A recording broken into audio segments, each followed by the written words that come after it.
Shailesh Pawar, and in this session we are going to continue our discussion regarding exception handling. So I'm going to start sharing my screen now.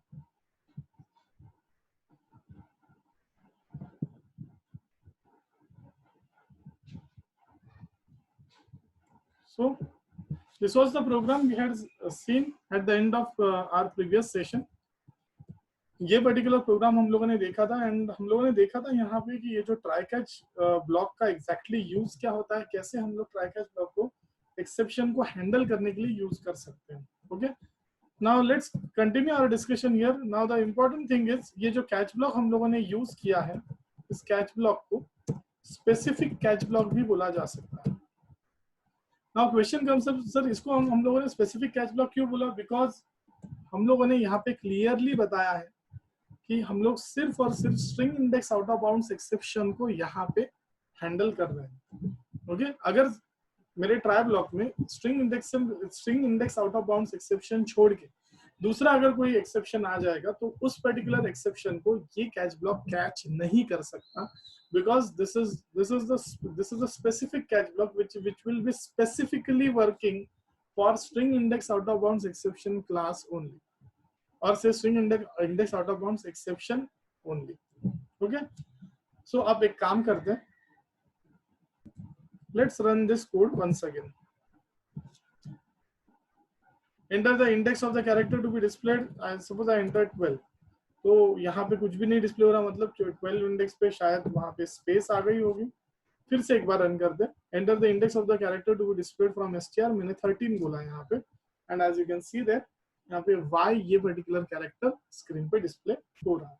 Okay, again इसको एक बार run करते हैं, and now I am going to enter the index as से 12a. अब तक मैं proper integer number enter कर रहा था फॉर इंडेक्स, बट अब मैंने यहाँ पे 12a लिख दिया. अब ये जो 12a लिखा हम लोगों ने, ऑब्वियसली इट्स अ स्ट्रिंग, ये स्ट्रिंग वैल्यू है, और हम लोग यहाँ पे अपना प्रोग्राम यहाँ पे इंटीजर वैल्यू को एक्सपेक्ट कर रहा है हम लोगों से. Let's press enter, and now as you can see there एक अलग ही एक्सेप्शन आ गया है ना, such an exception which was not being displayed previously. Now in this case input mismatch exception is being thrown. Okay, और ये particular exception कहाँ पे throw किया गया, as you can see there पूरा स्टैक डिस्प्ले हो रहा है वहां पे. This particular output which has been displayed on screen, इसे स्टैक ट्रेस भी बोला जाता है, क्योंकि उन सारे मेथड्स का पूरा ट्रेस करके दिया हुआ है, सारे मेथड्स को ट्रेस करके दिया हुआ है कि एग्जैक्टली कौन से मेथड में कौन से पर्टिकुलर पॉइंट पे ये एक्सेप्शन आया हुआ है. Okay, so generally what do we do, we put such part of program inside try block जहां पे एक्सेप्शन आने के चांसेस है. और अगर इस आउटपुट को देखेंगे हम लोग, तो ये जो लास्ट लाइन है यहाँ पे क्या लिखा है, @com.application.execdemo.main, मतलब execdemo क्लास के अंदर मेन मेथड में लाइन नंबर 14 पे ये इश्यू है. और हम लोग देख सकते हैं कि ये जो लाइन नंबर 13 एंड 14, ये दोनों लाइन से ये तो ट्राई ब्लॉक के बाहर लिखे हुए हैं. अगर हम लोगों ने ट्राई ब्लॉक का कंसेप्ट देखा था यहाँ पे, that try block is supposed to contain those lines of code where you think issue might occur. और अब हम लोगों को दिख रहा है कि लाइन नंबर 14 पे भी इश्यू आने के चांसेस है या इश्यू आ रहा है. तो हम लोग उनसे क्या एक्सपेक्टेड है कि हम लोग इस पर्टिकुलर कोड को उठा के ट्राई ब्लॉक के अंदर प्लेस कर दे. That's what we are going to do. हम लोगों ने इस कोड को ट्राई ब्लॉक के अंदर प्लेस कर दिया है. Now it is expected from our try block कि अगर अब try block में इन 3 लाइंस में कहीं पे भी एक्सेप्शन आता है तो उसे अपना कैच ब्लॉक कैच करेगा. ठीक है, let's run the program once again. I am going to suppose now this time I am going to provide a double value as an input for the index. And again हम लोगों को पता है कि ये डबल वैल्यू यहाँ पे काम नहीं करेगी, क्योंकि हम लोगों का कोड तो इंटीजर वैल्यू एक्सपेक्ट कर रहा है. I will press enter here, again you can C the exception is being thrown. अब क्वेश्चन ये आता है कि इस एक्सेप्शन को इस कैच ब्लॉक ने मैनेज क्यों नहीं किया, because the catch block that we have created is a specific catch block. ये तो स्पेसिफिक कैच ब्लॉक है, और स्पेसिफिक कैच ब्लॉक के थ्रू स्पेसिफिकली जो एक्सेप्शन हम लोगों ने बोला है वही एक्सेप्शन हैंडल किया जा सकता है. अब तो एक्सेप्शन ट्राई ब्लॉक के अंदर आ भी रहा है, but now it is not being caught by this catch block. Why so? Because this catch block is focused on catching string index out of bounds exception, not input mismatch exception. Okay, so what can we do in this case? हम लोग यहाँ पे क्या कर सकते हैं? We can do one thing here. Instead of specific catch block, we can go for general catch block here. So sir, what have you exactly done? क्या किया है सर आपने यहाँ पे? So what I have done here is, मैंने यहाँ पे instead of taking reference of string index out of bounds exception class, मैंने यहाँ पे exception class का reference लिया. तो सर इससे ये प्रॉब्लम सॉल्व कैसे हो जाएगी? इससे ये प्रॉब्लम इसलिए सॉल्व हो जाएगी because all exception related classes in Java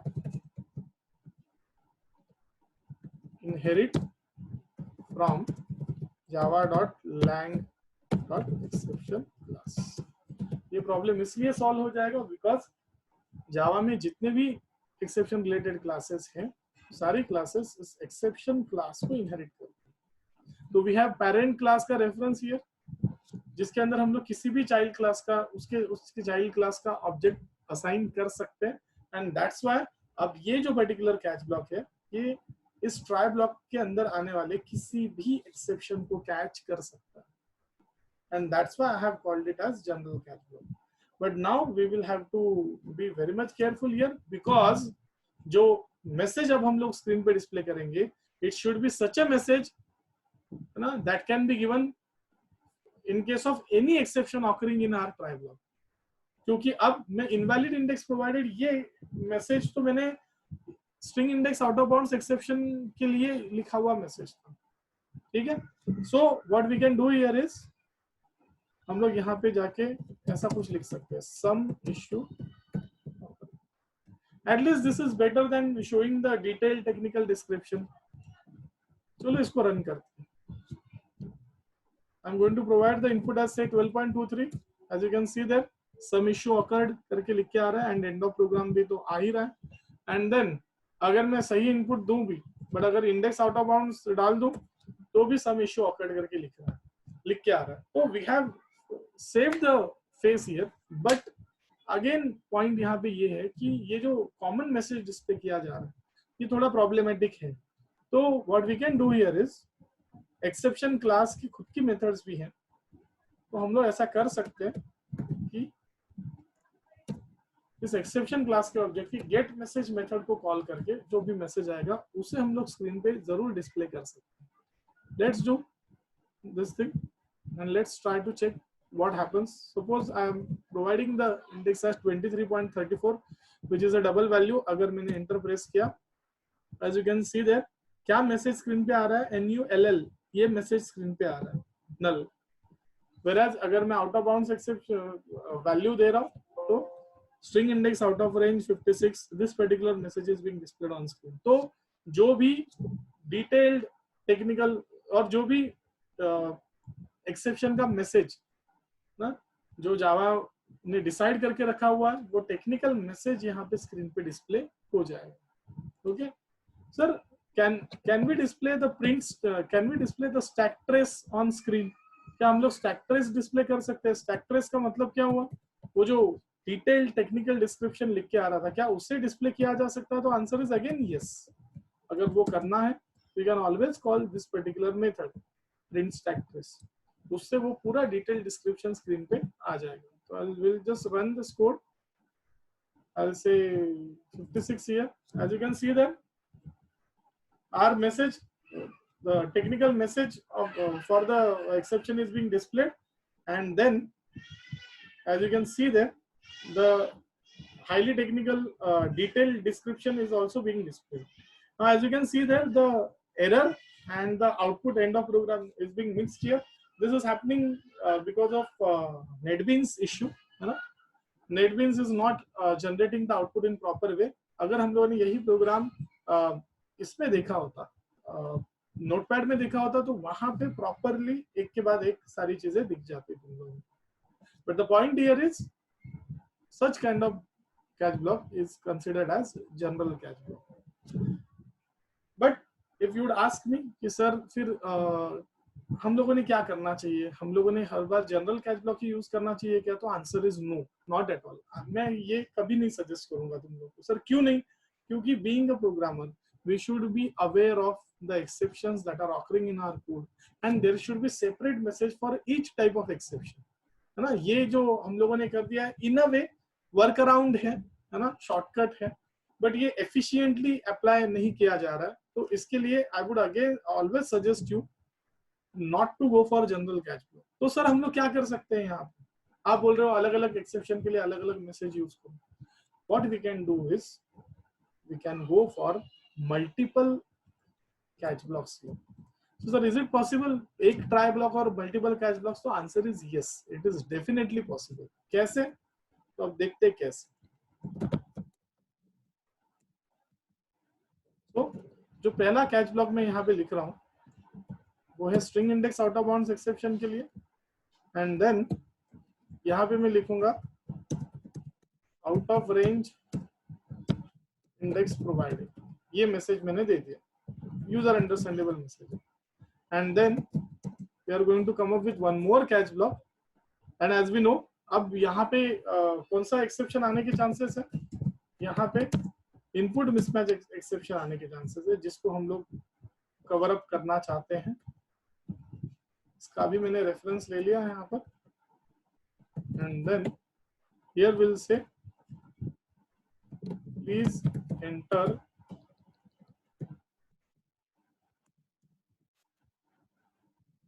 whole number as और से एज इंडेक्स। ये हम लोग लिख सकते हैं, है ना? होल नंबर ब्रैकेट में इंटीजर एज इंडेक्स। तो as you can see there मैंने यहाँ पर सिंगल ट्राई ब्लॉक या एक ट्राई ब्लॉक और उसके साथ मल्टीपल कैच ब्लॉक्स को लिख दिया। एक ट्राई ब्लॉक और उसके साथ मल्टीपल कैच ब्लॉक्स को हम लोगों ने यहाँ पे लिख दिया। ठीक है, let's run this and let's check what happens. Enter index of character to be displayed from STR. मैं एक प्रॉपर इंडेक्स नंबर दे रहा हूँ, कोई एक्सेप्शन नहीं आया, properly output is being displayed on screen. Now will provide a double value as index. आप देख सकते हो तुम लोग क्या लिखा है, please enter whole number that is integer as index. See कितने इजीली अब यूजर को समझ में आएगा कि क्या गलत किया गया। And as you can see there when you provided double value, है ना, ये जो नेक्स्ट इंट मेथड है यहाँ से कौन से एक्सेप्शन को थ्रो किया गया? इनपुट मिसमैच एक्सेप्शन के ऑब्जेक्ट को थ्रो किया गया। उसे कैच करने का काम इस कैच ब्लॉक ने नहीं किया, बट डेफिनेटली उसे कैच करने का काम इस पर्टिकुलर कैच ब्लॉक ने कर दिया। ठीक है, now let's run this once again and now I am going to provide the index as say 45। अगेन यहाँ पे कौन सा एक्सेप्शन आएगा? String index out of bounds exception आएगा, एंड एग्जैक्टली वो पर्टिकुलर कैच ब्लॉक ही एग्जीक्यूट हो जाएगा। As you can see that इस पर्टिकुलर कैच ब्लॉक को ही एग्जीक्यूट किया गया, out of range index provided. ये पर्टिकुलर मैसेज स्क्रीन पर डिस्प्ले हो चुका है। Okay, so I just hope that you people have understood this thing कि कैसे हम लोग एक सिंगल ट्राई ब्लॉक और मल्टीपल कैच ब्लॉक्स का यूज कर सकते हैं। But suppose there is chance, suppose you want to minimize the code here. Suppose हम लोग यहाँ पे कोड को मिनिमाइज करना चाहते हैं। मिनिमाइज कैसे सर करेंगे? See, in case of Java 7, a new concept was added in Java called as multi-catch block. So अब जो फीचर मैं बताने वाला हूँ ये Java 7 वर्जन का फीचर है, Java 7 में ऐड किया गया था, a feature called as multi-catch block और से multi-catch statement, कैसे भी बोल सकते हो। I'm not talking about multiple catch blocks here, rather मैं multi-catch block या multiple catch blocks ऐसे नहीं बोल रहा हूँ मैं। I'm talking about multi-catch block और से multi-catch statement। हम लोग multi-catch block या multi-catch statement के बारे में बात कर रहे हैं। तो अब क्वेश्चन ये आता है कि क्या किया जा सकता है यहाँ पे? So what we can do here is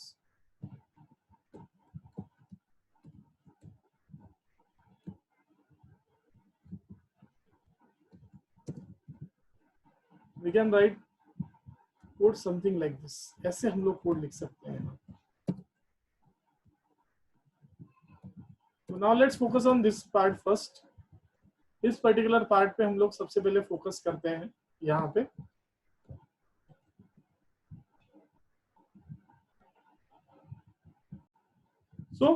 यहाँ पे हम लोगों ने क्या यूज किया, यहाँ we have made use of pipe operator here to specify कि ये पर्टिकुलर कैच ब्लॉक दो एक्सेप्शंस को कैच करने की एबिलिटी रखता है, either string index out of bounds और इनपुट मिसमैच एक्सेप्शन। तो इन दोनों एक्सेप्शंस को हैंडल करने की एबिलिटी यहाँ पे आ जाएगी। बट सर अगेन वही कंसेप्ट आ जाएगा, तो यही करना था तो हम लोग जनरल कैच ब्लॉक के थ्रू भी कर सकते थे, बट वो कॉमन मैसेज वाला इश्यू अभी भी है, तो उसके साथ कैसे डील किया जा सकता है? तो उसके साथ डील करने के लिए हम लोग थोड़ा अपना कोर जावा का नॉलेज डेफिनेटली यहाँ पे यूज कर सकते हैं। I'll go for this part. I'll check if EX is instance of, sorry, I'll just check if EX is instance of string index out of bounds exception, then ये message आ जाए। और अगर वो string index out of bounds exception का instance नहीं है तो obviously वो किसका इंस्टेंस होगा? इनपुट मिसमैच एक्सेप्शन का इंस्टेंस होगा। तो ये पर्टिकुलर इंडेक्स वहां पे, ये पर्टिकुलर मैसेज वहां पे आ जाए। And now once we have done this, we can always run our code and check whether this is happening. Suppose मैं कोई डबल वैल्यू या नॉन न्यूमेरिक वैल्यू दे देता हूँ। As you can see there, please enter whole number that is integer as index, and then let's run file. And now enter index of the character to be displayed बोला गया है। Suppose मैंने यहाँ पे out of range वाली index दे दी। अगर ऐसा हम लोगों ने कर दिया, you can see that out of range index provided, ये पर्टिकुलर मैसेज आ रहा है। तो this particular concept of using pipe operator or say multi-catch statement is very useful to reduce the code that was required in case of multiple catch blocks, है ना? उसके comparison में तो यहाँ पे हम लोग डेफिनेटली कम कोड में इस चीज को अचीव कर सकते हैं। But we will have to be careful about one thing here. Suppose मैंने ऐसे लिख दिया, यहाँ पे मैं मल्टी कैच स्टेटमेंट का ही यूज कर रहा हूँ, बट मैं ऐसे लिख रहा हूँ। As you can see that compiled and error is being displayed on screen. Now what is being displayed? Let's check. Alternatives in a multi-catch statement cannot be related by subclassing. तो इस चीज को जरा अच्छे से याद रखना हम लोग कि ये जो मल्टी-कैच स्टेटमेंट हम लोग लिख रहे हैं, इसमें ये जो ऑल्टरनेटिव्स दे रहे हैं, ये एक दूसरे के पेरेंट चाइल्ड क्लासेस नहीं होने चाहिए। क्योंकि अगर मैं पेरेंट क्लास का नाम कहीं भी लिख दूं तो सारे एक्सेप्शंस तो वहीं पे हैंडल हो जाएंगे, दूसरा एक्सेप्शन हैंडल करने का पॉइंट ही नहीं बनेगा, right? So make sure that this exception classes are not related with each other by subclassing. Inheritance के थ्रू ये एक दूसरे से रिलेटेड नहीं है। इस बात का हम लोगों को ध्यान रखना पड़ेगा। Okay, so now let's move on to the next concept that we are going to see here. So now as you can see there, मैंने multi-catch statement का यूज यहाँ पे करके रखा हुआ है। Okay, now suppose I'm going to go back to the previous part में चला जाता हूँ।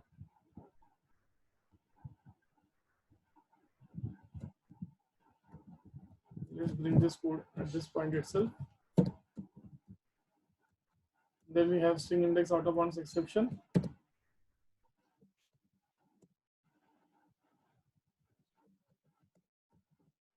Okay.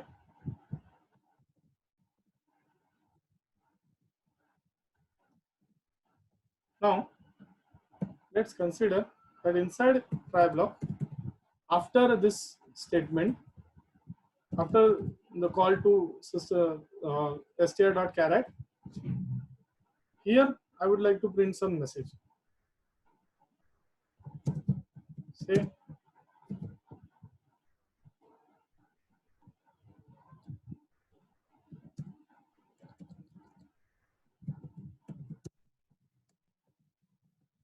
I have printed this particular message here. I need to say hello. Okay, let's run this code. Enter index of the character to be displayed. Suppose I said 13. As you can see there, character present at given index is y. This has been displayed. Then another message, I need to say hello, has been displayed on screen, and then end of program has been displayed on screen. Okay, this particular output has been displayed.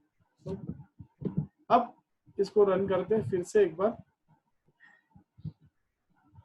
Enter index of character to be displayed from str. अब मैं यहाँ पे index दे रहा हूँ 45. Look at the output now. क्या output आया? Out of range index provided and then उसके बाद end of program. Now my point here is, why didn't this statement got executed here? ये particular statement यहाँ पे execute क्यों नहीं हुआ?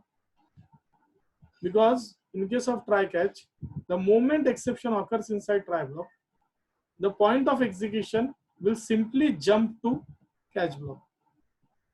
And once catch block is executed, the point of execution will not re-enter a try block. It will simply continue with the rest of the program, or it will simply continue execution of the rest of the program. जैसे ही exception आ जाएगा, वहां से directly तुम लोग catch block पे jump करोगे और उसके बाद आगे बढ़ोगे, वापस try block में आने वाले नहीं हो. And that is why ये जो particular statement है यहाँ पे I need to say hello is not being executed. ये particular statement यहाँ पर execute नहीं हो रहा है. ये reason है यहाँ पे जिसकी वजह से ये problem हो रहा है. ठीक है? So what I want to do here is, ये जो लिखा है message I need to say hello, in any condition मैं इस particular code को execute करना ही चाहूंगा, है ना? Let exception occur or does not occur. I want this particular part of the program to be executed. That's it. Exception आने दो या exception ना आने दो, ये particular part program का execute होना ही चाहिए. If I want this particular restriction to be implemented in this program, what we can do is we can go for finally block. हम लोग finally block का use कर सकते हैं. Yeah. So now, what is the use of finally block? See, finally block is going to contain such code in it which will be executed irrespective of whether exception occurs or does not occur in your code. Exception को आने दो या exception ना आने दो, finally block के अंदर जो भी कोड लिखा हुआ है वो हमेशा execute होगा. Exception आता है या नहीं आता है, it doesn't matter at all. So suppose मैं यहाँ पे जरा मैसेज चेंज कर देता हूँ. से I'll be executed always. और से थोड़ा सा चेंज कर देते हैं. I'll be always executed. ये ऐसा मैसेज मैंने लिख दिया है यहाँ पे. ठीक है? तो जैसा मैंने कहा था, फाइनली ब्लॉक एक्सेप्शन आने दो या एक्सेप्शन ना आने दो, हमेशा एग्जीक्यूट होगा. तो let's run this. Enter index of character to be displayed from str. मैंने बोला 34. Exception आया, catch block got executed, and finally also got executed. I will always be executed. ये लिख के आया. I'll be always executed. ठीक है? ये लिख के आ गया है. अब I'm going to provide the index number as 13. Now exception is not going to come up क्योंकि ये within the range है. फिर भी तुम लोग देख सकते हो finally block execute हो गया. So the point about finally block is it will be executed irrespective of whether exception occurs or does not occur. तो रियल लाइफ में फाइनली ब्लॉक का यूज कहाँ पे आ सकता है? ऐसी सिचुएशंस में आ सकता है जहां पे तुम लोगों को एक पर्टिकुलर कोड का एग्जीक्यूशन किसी भी सिचुएशन में करना ही है, भले एप्लीकेशन सक्सेसफुली कंप्लीट हो या अनसक्सेसफुली कंप्लीट हो, पर्टिकुलर कोड चलना ही चाहिए. ऐसी जब भी सिचुएशन आ जाएगी, डेफिनेटली फाइनली ब्लॉक का यूज वहां पे ज्यादा प्रोमिनेंट हो जाएगा, ज्यादा इंपॉर्टेंट हो जाएगा. Okay, so now with finally block there are 3 possible combinations of try catch here. The first combination that we all already know. This try catch. This is the first combination that can be used. Then the second combination that can be used is what we have just seen. Try, catch, and then finally, if all three of them are to be used, they have to be used in this particular order itself. Try, uske baad catch, और uske baad finally. And then there is a third combination which is also possible. Try and finally. Although it is less common, or say very rare to use this particular combination, but being a programmer, we should always have idea about this, that even this particular combination of try and finally is possible. So this point is very, very important here. We should always be aware about this fact that अगर हम लोगों को अपने try catch block के through कोई भी ऐसा code अपने प्रोग्राम में है जो किसी भी सिचुएशन में एग्जीक्यूट करना ही है, it doesn't matter whether the exception has occurred or not occurred in your program, तो हम लोग हमेशा इस पर्टिकुलर कंसेप्ट का यूज कर सकते हैं, फाइनली का यूज कर सकते हैं. ओके, इसका एक और एग्जांपल देना चाहूंगा. Suppose you want your file to be closed anyhow, whether exception occurs or does not occur. File close करनी ही है.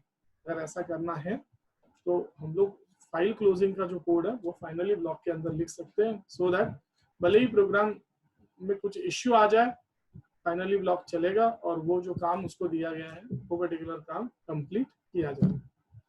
So I just hope that you people have understood the concept of multi-catch statement and the concept of finally block here. One more thing that we discussed in this particular session was the concept of specific catch block and the concept of general catch block. I just hope that you people have understood this. In our coming session, we'll be coming up with more detailed description of certain topics related with exception handling. So I'm going to stop sharing my screen now. Thank you.